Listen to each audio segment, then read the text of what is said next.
OMG. The swan clouds effect. Going to the whatever. Oh, it's a big one.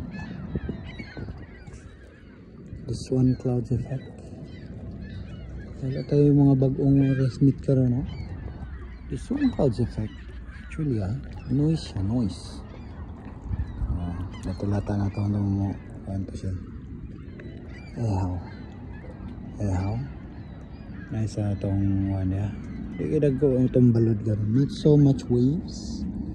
It's a sign na may katira to sa itong next na one. Na station. Not so much movement over there. But yeah, let's see our map. Not so much. But anyway, yeah. The swan clouds effect.